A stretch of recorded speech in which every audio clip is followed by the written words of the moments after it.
Hello class 9 students. इस video में हम चैप्टर 3 के एंड ऑफ चैप्टर एक्सरसाइज के जो रिमेनिंग क्वेश्चंस थे वो करेंगे। तो उसमें से जो हमारा फर्स्ट क्वेश्चन है वो ये है, the rational number has a terminating decimal expansion whose last non zero digit occur in fourth decimal place.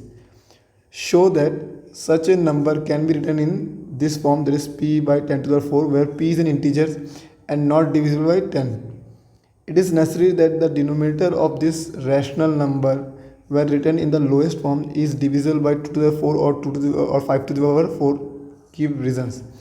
तो चलिए दोबारा क्वेश्चन हम पढ़ते हैं, काफ़ी लंबा क्वेश्चन है। तो क्या बोल रहे हैं यहाँ पर, हमें एक रैशनल नंबर का, the rational number has a terminating decimal expansion, मतलब वो टर्मिनेट हो जा रहा है, whose last non zero digit occur in fourth place. मतलब यहाँ पर आपको एक रैशनल नंबर तो लेना है, ठीक है। कैसा लेना है कि वो टर्मिनेटिंग डेसिमल एक्सपांशन हो। मान लीजिए आपको यहाँ डेसिमल है, ठीक है, तो जो इसका लास्ट वाला वैल्यू हो ना वो जीरो नहीं होना चाहिए, यहाँ पर बोला नॉन जीरो डिजिट होना चाहिए, ठीक है। Now show that such a number can be written in the form p by 10 to the 4। तो इसको हम लोग इस फॉर्म में भी लिखते हैं, where p is an integer and not divisible 10। तो यहाँ पर जो p लेंगे, मतलब यहाँ पर जो डेसिमल नंबर लिया जाएगा, इसका लास्ट वैल्यू ऐसा होना चाहिए कि वो 10 से डिवाइड ना हो। तो फॉर एग्जांपल चलिए हम लोग एक लेते हैं एक नंबर, लेट अस टेक 1331। तो ये हो गया हमारा 0 पॉइंट, हम इसको लिखते हैं 0.1331। ये हमारा नॉन टर्मिनेटिंग डेसिमल एक्सपांशन है, जिसका लास्ट डिजिट 0 नहीं है, जो कि 10 से डिवाइड नहीं होगा, ठीक है, नॉन जीरो डिजिट है। अब इसको हम लोग को p by 10 to the power 4 form में लिखना है। तो हम इसको क्या लिखते हैं, we can write, this is simple, we can write 0.1331। हमें पता है अगर डेसिमल को हटाना है, इसके नीचे 1 है, तो इसको 10,000 से मल्टीप्लाई करना पड़ेगा और इसको भी 10,000 से मल्टीप्लाई करना पड़ेगा। तो इससे क्या होगा, जब ऊपर वाला वैल्यू ये डेसिमल और 10,000 मल्टीप्लाई होगा तो इट बिकम 1331। डेसिमल इसका हट जाएगा मल्टीप्लिकेशन बाद, और नीचे हमारा बचेगा 10,000, ठीक है। और 10,000 को हम लिख सकते हैं 1331 by 10 to the power 4। तो इसको हम लोग ये लिख सकते हैं। तो ये हमारा पहला पार्ट हो गया, जिसमें हमारा p का वैल्यू जो था, p हमने क्या लिया 1331, ठीक है। अब यहाँ पर क्या हो रहा है, it is necessary that the denominator of this rational number, denominator हमारा क्या है 10,000, ठीक है, when written in the lowest form is divisible by 2 to the power 4 and 5 to the power। तो लोएस्ट फॉर्म मतलब क्या है, अगर ये रैशनल नंबर कट रहा है, जैसे हमने लिया था 1331 by 10,000, अगर ये कट रहा है तो काटना है, और जहाँ तक कट सकता है काटो, सिंप्लीफाई करो कि वो अपने लोएस्ट फॉर्म में आ जाए। तो पूछा डिनोमिनेटर के बारे में, डेट इज 10,000, क्या ये 2 to the 4 या 5 to the 4 से डिविजिबल है। तो इसके लिए हमें कुछ एग्जाम्पल्स लेना पड़ेगा। जैसे पहला यही हमारा क्वेश्चन है, तो आप 10,000 का प्राइम फैक्टराइजेशन करिए। तो 2 से डिवाइड करिए तो ये आएगा 5,000, फिर अगेन इसको 2 से डिवाइड करिए आएगा 2,500, अगेन आप इसको 2 से डिवाइड करिए तो 1,250 आएगा, अगेन इसको 2 से डिवाइड करें तो इट शुड बी 625। अब ये 2 से डिविजिबल नहीं है, तो अब ये 5 से डिविजिबल, 5 से डिवाइड करेंगे 125, अगेन इसको 5 से डिवाइड करेंगे तो ये आएगा 25, और अगेन इसको 5 से डिवाइड करेंगे तो ये आएगा 5, और अगेन 5 से डिवाइड करेंगे तो आएगा 5। तो इस प्रकार से 2 कितना है 1 2 3 4। तो वी कैन राइट 10,000 को जो डिनोमिनेटर में है, इसको हम लिखते हैं 2 to the 4 into 1 2 3 4, इसका हम लिखते हैं 5 to the power 4। तो यहाँ पर पूछा था क्या ये डिविजिबल है, तो हमें तो दिख रहा है हाँ 2 to the 4 और 5 to the 4 दोनों से ही ये डिविजिबल है। यहाँ पर ये लिखा था, it is necessary that the denominator of this number, rational number, when written in the lowest form is divisible by 2 to the power 4 और 5 to the 4। क्या इससे डिविजिबल है। तो हमें तो ये इस एग्जांपल से लग रहा है हाँ ये डिविजिबल है। हमें और एक एग्जांपल लेना पड़ेगा, उसमें जो हमारा न्यूमरेटर का नंबर है वो कुछ ऐसा लेना पड़ेगा जो कि 2 से डिविजिबल हो, ठीक है। तो चलिए हम लोग एक नंबर लेते हैं, हम लोग लेते हैं 1 3, मान लीजिए इसको लेते हैं 3 2 लेते हैं, जो कि 2 से डिविजिबल है, डिवाइड बाई 10,000। तो इसको आपको सिंपल क्या करना पड़ेगा, पहले इसको आपको लोएस्ट फॉर्म में लाना पड़ेगा। तो इसको काटिए, सो ये कटेगा तो आएगा 666 डिवाइडेड बाई, ये इससे कटेगा तो ये आएगा 5,000 आएगा ये, सो 5,000। अगेन आप इसको डिवाइड करिए, 2 से कटेगा तो ये 333, और इसको डिवाइड करेंगे आप तो आएगा 2,500, ठीक है। अब ये और डिविजिबल नहीं है, तो हमारा लोएस्ट फॉर्म आ गया 333 बाई 2500। 2500। अब आप 2500 को अगेन फैक्टराइज करिए, ठीक है, प्राइम फैक्टराइजेशन मेथड से।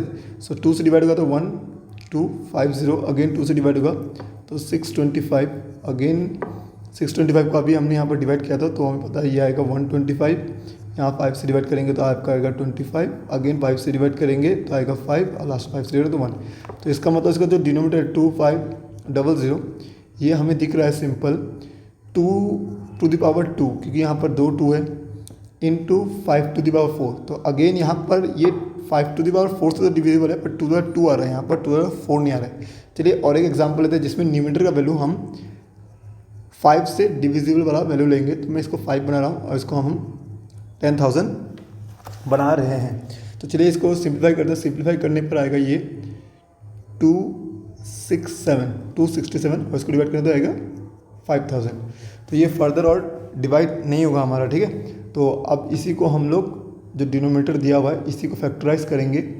तो चलिए फैक्टराइज करते हैं 5000 को। तो 5000 को अगर आप फैक्टराइज करेंगे जो हमने यहाँ पर किया था, अगर आपको ध्यान हो तो सिंपल यहाँ पर अगर इस स्टेप से लें तो यहाँ पर 2 कितना है, 1 2 3 2 है, ठीक है।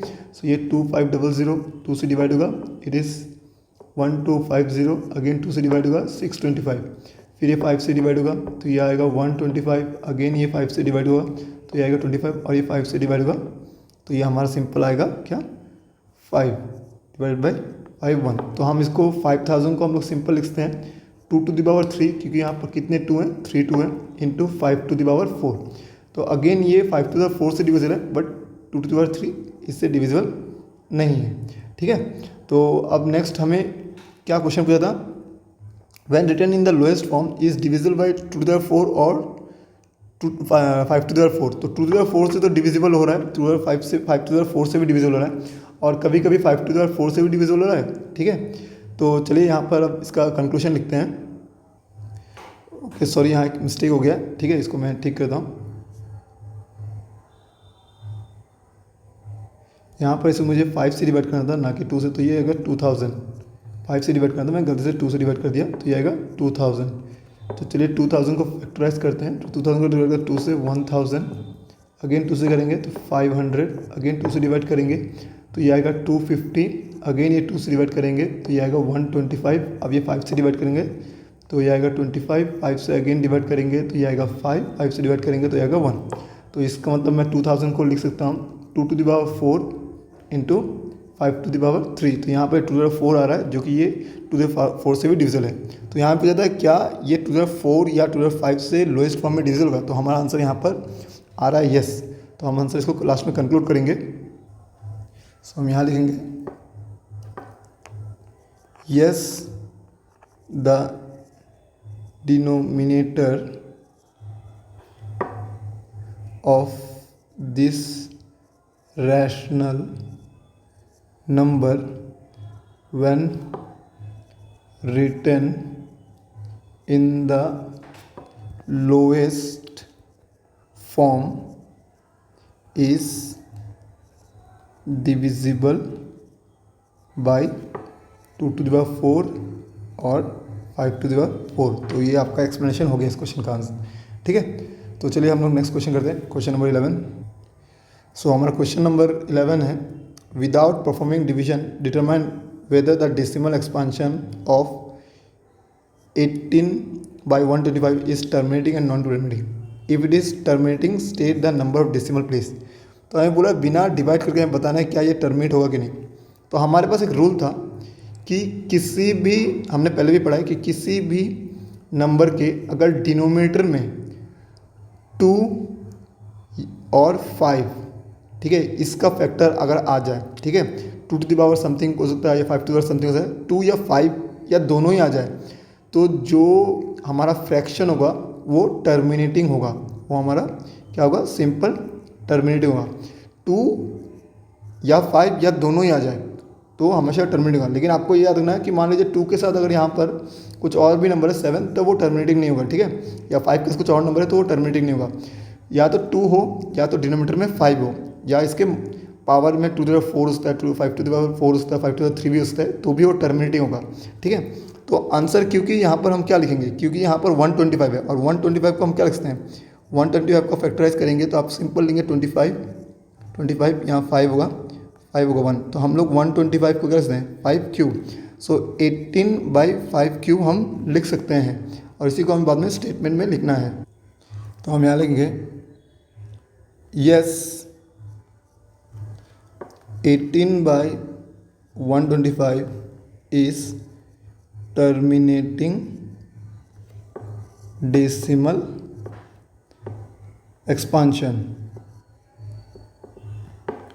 because its denominator is a factor of 5⁻3। ठीक है, फैक्टर ऑफ 5⁻3 है, फैक्टर ऑफ 5 लिख सकते हैं सिंपल। ठीक है, तो ये टर्मिनेटिंग होगा। अब यहाँ पूछा बिना कैलकुलेशन किए हमें बताना है कि इसमें डेसिमल के बाद कितना डिजिट होगा, मतलब डेसिमल के बाद वो कितना डिजिट और जाएगा। तो हमें सिंपल याद रखना है कि नीचे में जो डिनोमिनेटर मैक्सिमम पावर होगा, ठीक है, हाईएस्ट पावर होगा, उतना ही डेसिमल, ठीक है, उतना ही डेसिमल प्लेस होगा आफ्टर डिवीजन। तो हमारे यहाँ सिंपल हम इसका आंसर लेंगे, ठीक है, since the denominator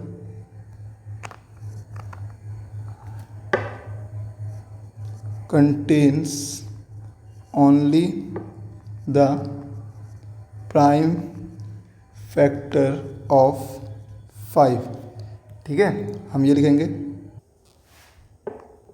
whose exponent is 3, so number of decimal places will also 3। ठीक है, तो मान लीजिए आपके पास और एक क्वेश्चन होता, मान लीजिए 7/2⁴ इंटू 5⁻2, होता, तो आपको देखना है यहाँ पर 2⁴, ठीक है, यहाँ पर मैक्सिमम पावर 4 है। तो अब जब इसको हम लोग डिवाइड करेंगे तो डेसिमल के बाद यहाँ पर 4 डिजिट ही हमारा सिंपल आएगा, या 4 डेसिमल प्लेस ही वैल्यू आएगा। ठीक है, जिसका भी पावर ज़्यादा है बस आपको वो देखना है, उतना ही आपका डेसिमल प्लेस वैल्यूज़ होगा। ठीक है, आई होप आपको क्वेश्चन समझ में आएगा। चलिए हम क्वेश्चन नंबर 12 करते हैं। सो यहाँ क्वेश्चन क्या है, a rational number in its lowest form has a decimal of 2⁻3 and 5, how many decimal places will it decimal expansion है, एक्सप्लेन योर आंसर। तो अभी हमने पढ़ा था कि डिनोमिनेटर में आपका ये वैल्यू है 2⁻3 इंटू 5, तो हाईएस्ट पावर जो होगा वो उतना ही हमारा क्या होगा, डेसिमल प्लेसेस होगा। सो हम यहाँ लिखेंगे,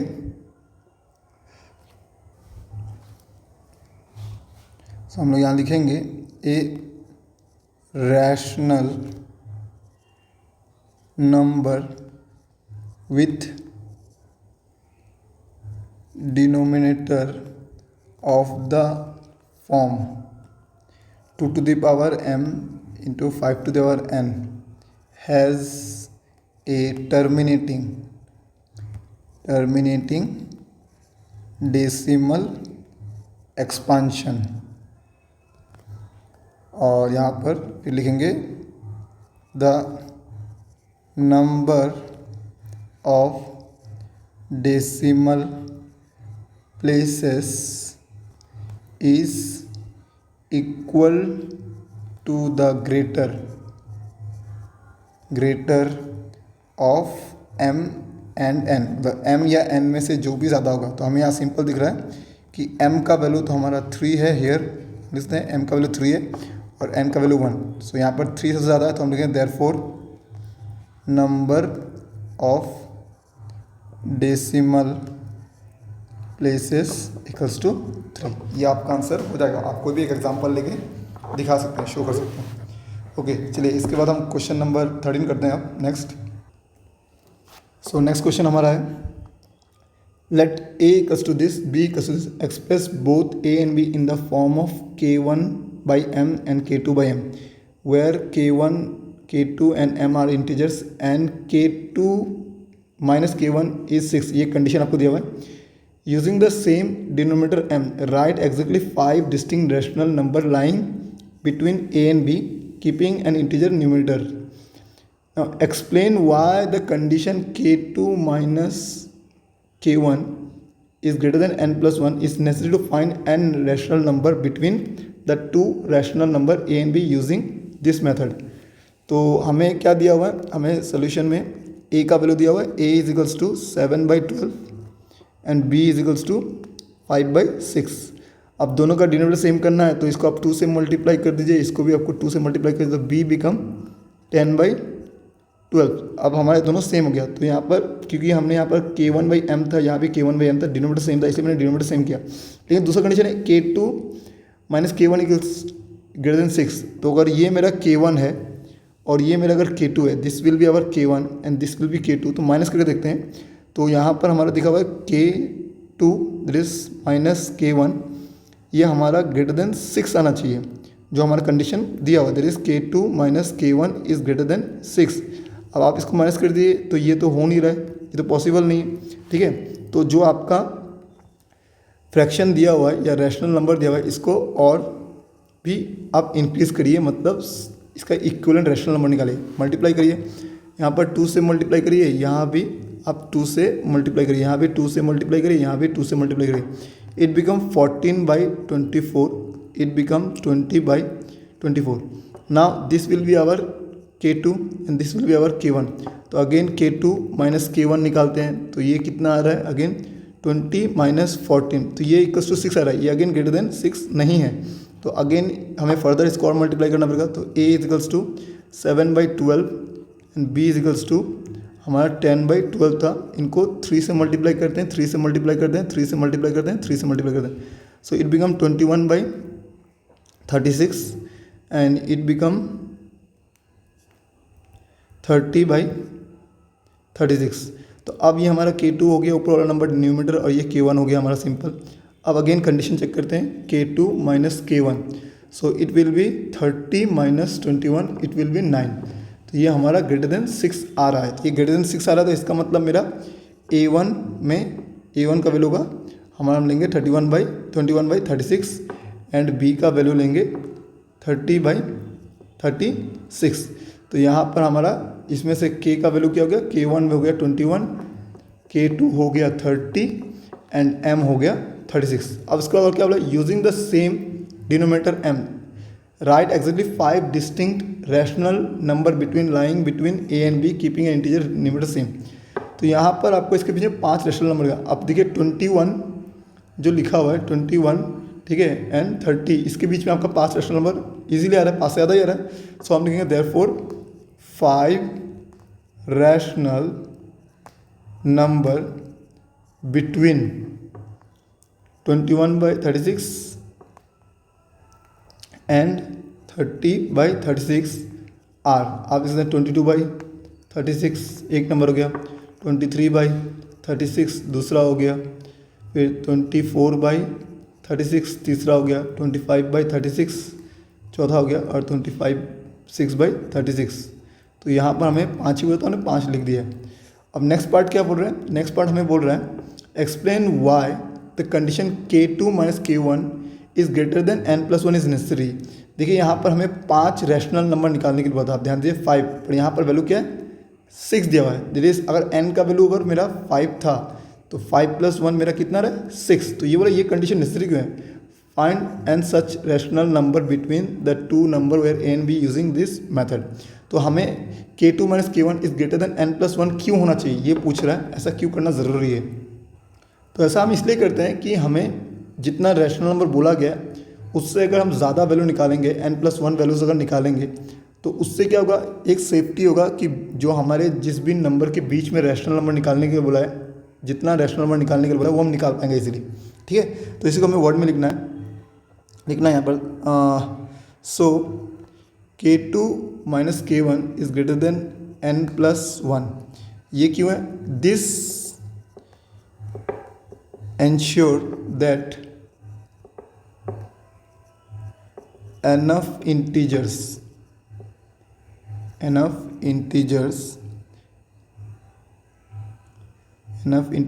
numerator are available between k1 and k2 to form an distinct rational number. Simple हम ये लिख सकते हैं। तो इस प्रकार से इस क्वेश्चन का भी आंसर हो गया। तो अब हम नेक्स्ट क्वेश्चन करते हैं, क्वेश्चन नंबर 14।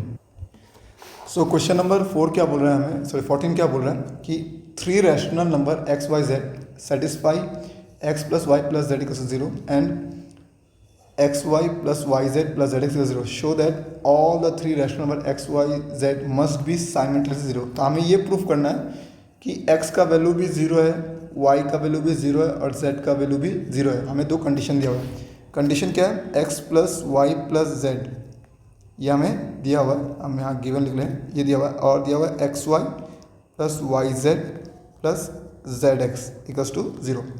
तो यहाँ पर हमें एक आइडेंटिटी लगाना पड़ेगा, ठीक है, जो कि है x plus Y plus Z whole cube. अब ये होता है हमारा simple X square plus Y square plus Z square plus 2 of X Y plus Y Z plus Z x.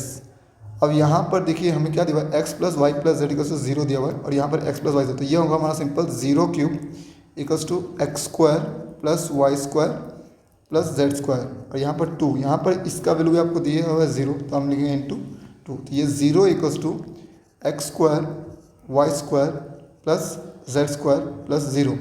तो 0 इक्वल्स टू हम लिखते हैं X square plus Y square plus Z square.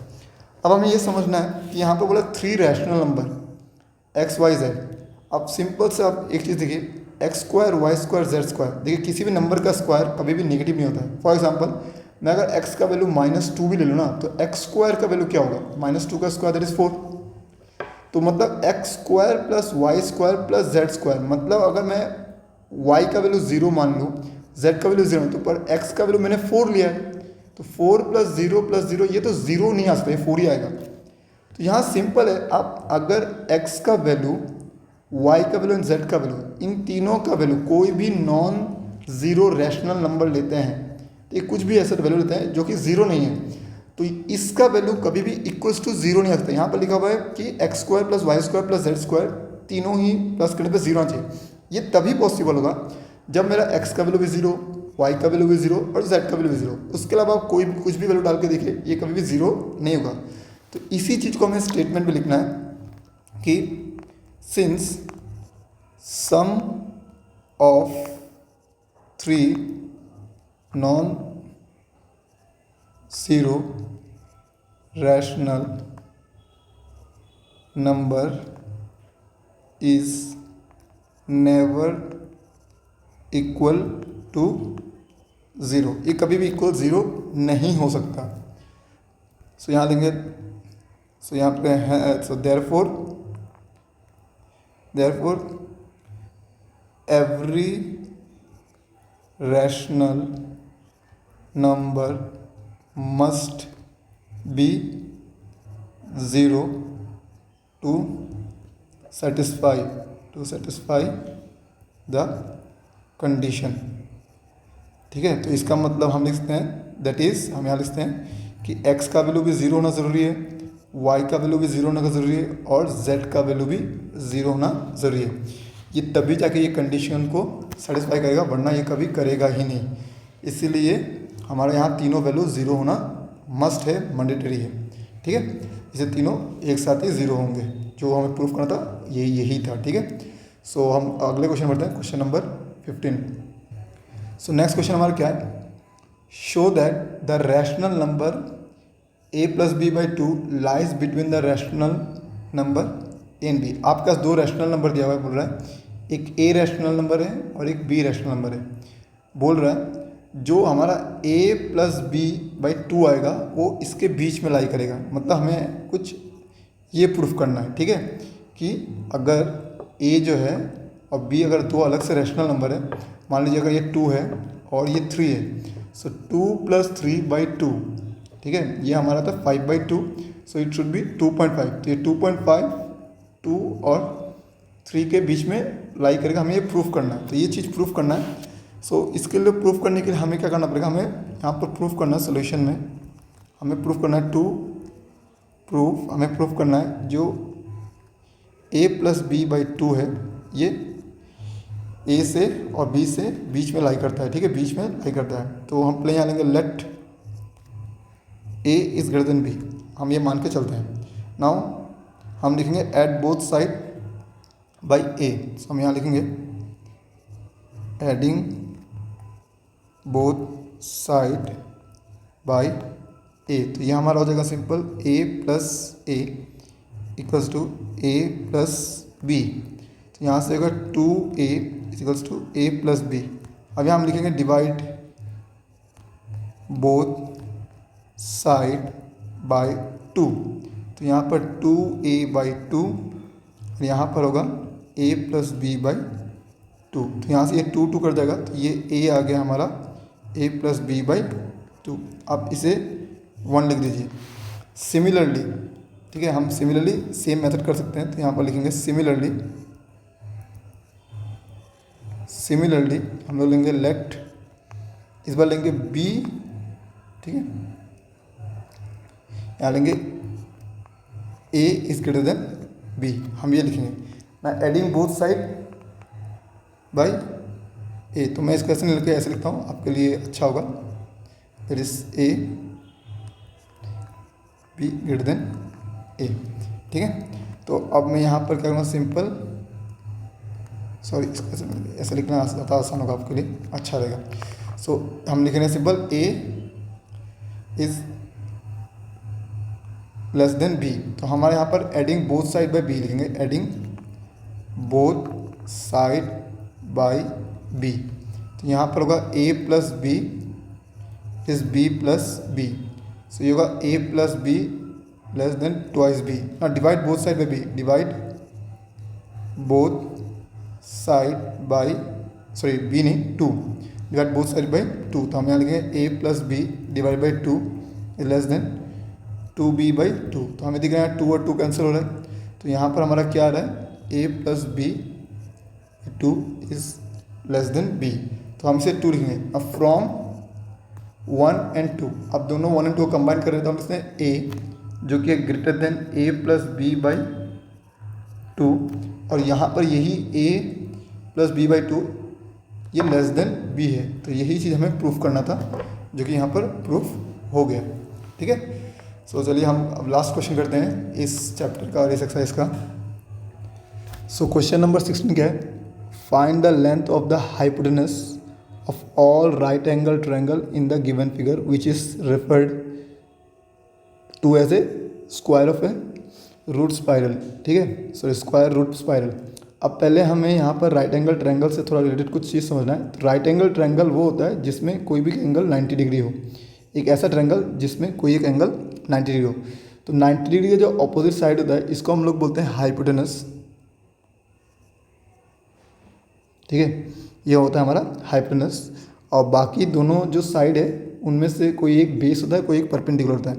अब मान लीजिए मैं इसका नाम a, b और c लिख रहा हूँ, तो हमें यहाँ पाइथागोरस थ्योरम के बारे में जानना होगा कि पाइथागोरस थ्योरम क्या होता है। पाइथागोरस थ्योरम, तो पाइथागोरस थ्योरम होता है कि हाइपोटेनस का अगर आप स्क्वायर करते हैं, दैट इज हाइपोटेनस मतलब AC का स्क्वायर करते हैं, तो जो वैल्यू आएगा बाकी दोनों साइड का भी आप स्क्वायर कर दीजिए, ठीक है, और स्क्वायर करके ऐड कर दीजिए, तो वो दोनों इक्वल होता है। तो ये हमारा बोलता है Pythagoras theorem, that is hypotenuse square that is AC, जिसका नाम मैंने अभी दिया है, बाकी दोनों साइड जो है that is AB and BC, इनका भी स्क्वायर करिए और इनको ऐड कर दीजिए, तो जो वैल्यू होगा वो इक्वल होता है। और पाइथागोरस थ्योरम आपको याद रखना है कि राइट एंगल ट्रायंगल में ही यूज़ करना है। तो अगर आप ध्यान से इस फिगर को देंगे तो यहाँ पर जो हमारा पहला ये है, ये हमारा राइट एंगल ट्रायंगल है इस पॉइंट पे, तो ये जो हो गया ये हमारा हाइपोटेनस हो गया।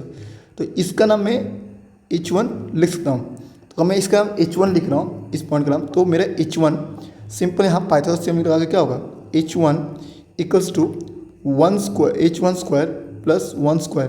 अगर आप इसको ध्यान से मैं एक्सटेंड करके बनाऊँ और फिर आपको समझाऊँ, ये कुछ ऐसा दिख रहा है, यहाँ पर 1 लिखा हुआ है, यहाँ पर 1 लिखा है, यहाँ 90 डिग्री, और ये मैंने H1 लिया है। तो ये H1 का वैल्यू क्या आएगा, H1 स्क्वायर का वैल्यू दैट इज 1 प्लस 1, तो H1 should be, H1 square का शुड बी 2। अब यहाँ पर रूट डाल दीजिए दोनों तरफ, तो ये H1 शुड बी √2, तो ये √2 आएगा, मतलब H1 का वैल्यू मेरा √2 आ गया है। सिमिलरली H1 के साथ एक नेक्स्ट लाइन है जिसमें अगेन यहाँ पर 1 दिया हुआ है और मैंने इसका नाम दिया H2। अब h1 का वैल्यू मेरा √2 आया। अगेन इसमें मैं पाइथागोरस थ्योरम लगाऊंगा, ठीक है, पाइथागोरस थ्योरम लगाऊंगा। ये मेरा h2 है, अब तो यहाँ पर h2 है, तो अब मैं यहाँ पर तो h2 का स्क्वायर दैट इज हाइपोटेनस का स्क्वायर इक्वल्स टू, हमें क्या लिखना है यहाँ पर है, देखिए इसका स्क्वायर दैट इज √2 का स्क्वायर, ठीक है, ये h1 का स्क्वायर। तो मैं एक लाइन एक्स्ट्रा लिखता हूँ यहाँ पर, h1 का स्क्वायर प्लस ये हमारा बेस है, ठीक है, तो ये वैल्यू हमारा 1 दिया हुआ है, दैट इज 1 स्क्वायर। तो ये होगा √2 का square plus 1 square, so it should be 2 + 1।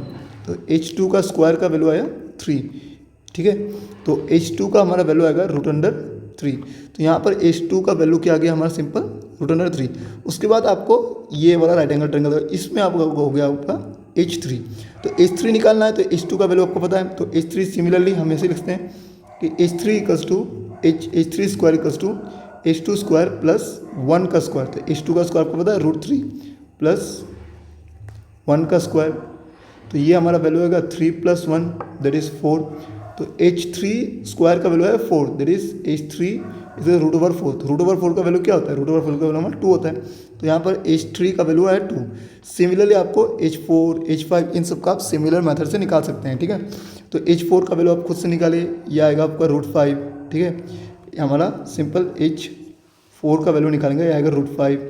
h5 का वैल्यू निकालेंगे √6, फिर h7 का वैल्यू होगा √7, फिर ये 6 था, h7 का वैल्यू निकालेंगे √8, फिर आप 8 का वैल्यू निकालेंगे √9, तो √9 हमारा होता है सिंपल 3। तो इस तरीके से ये कंटिन्यू होते रहेगा। तो find the length of the all hypotenuse of all right angle, तो इस प्रकार से आप इनका लेंथ निकाल सकते हैं यूजिंग पाइथागोरस थ्योरम। तो आई होप आपको ये वीडियो समझ में आया होगा, ठीक है, और जो भी क्वेश्चन समझ में आया दोबारा देखिए, और जो स्टार मार्क्स क्वेश्चन है वो थोड़ा हायर थिंकिंग के लिए, तो उसको हो सके तो आप 1-2 बार ज़रूर देखिए समझने के लिए, ठीक है। Okay, thank you. Next video में फिर मिलता है चैप्टर 4 के साथ।